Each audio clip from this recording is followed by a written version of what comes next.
hai nhà rồng đó nhà rồng mà cho nè cho chị thiên cho phong cho dư nó vậy lúc nó chỉ cửa muốn nó trong nữa cửa muốn nó trong thì cũng là không giờ nữa thì là không giờ ta lời tia mù nữa là không giờ ta lời chị ta tạo giữa sẽ kỹ mù nữa giờ lên đỡ cứ cho nè cho chị thiên cho phong cho dư bé cho nên cho tuần rồi cũng mù nó trong cây đó nó trong cây những gì cũng muốn nó trong chỉ cũng mà thay cho bé cho nên cho từ say cũng muốn nó trong này chẳng nữa đã bé sụt lại một tí nó được cũng muốn nó mùa nó ok một hậu trợ đó con đỡ xin em một con đỡ là lúc trẻ nó trong nữa tiếp vào chơi mẫu này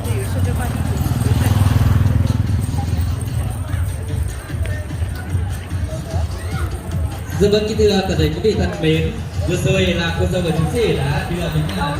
chén rượu rất là tuyệt. Và sau đây xin được trân trọng và kính mời cô dâu và chú rể hãy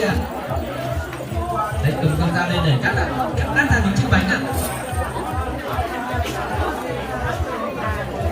Dân vâng kính thưa toàn thể quý vị thân mến, và ngay sau đây cô dâu và chú rể đã cắt ra những lát bánh tình yêu của mình ạ. Vâng, để mừng hạnh phúc chúc tương lai cho cô dâu và chú rể, xin được trân trọng và kính mời cô dâu và chú rể hãy cho một miếng bánh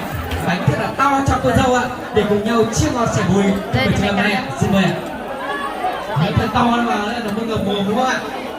Vâng, thế thì cho một tràng pháo tay thật lớn để mừng hạnh phúc chúc tương lai cho cô dâu rất là. Vâng, cảm ơn rất là nhiều ạ. Và sau đây xin được trân trọng và kính mời cô dâu ạ sẽ đưa lại miếng bánh thật là ngon cho lại cho chú rể ạ. Vâng, xin mời ạ.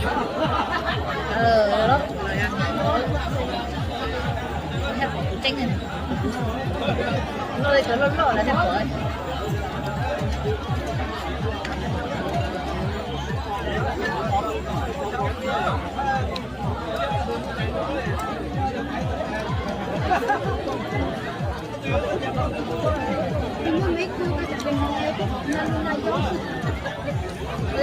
rồi gì nữa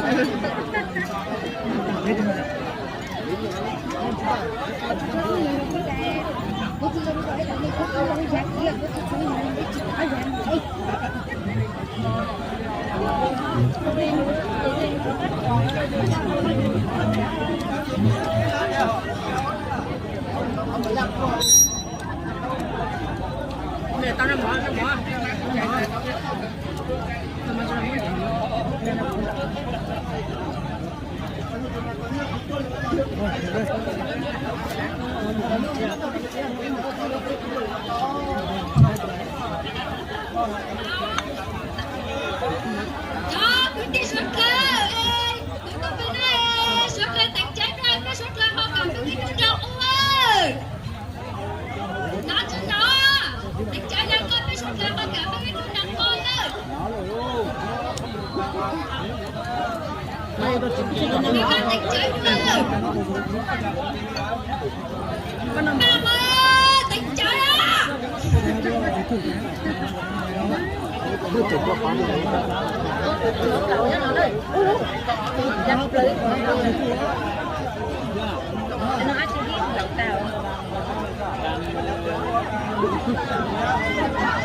Tại cả tới nó để số lần tàu ha số tàu là nhẹ có thể thấy mà chơi nghiêng liền cho mà chơi nghiêng nước hết không nhìn ta có thấy được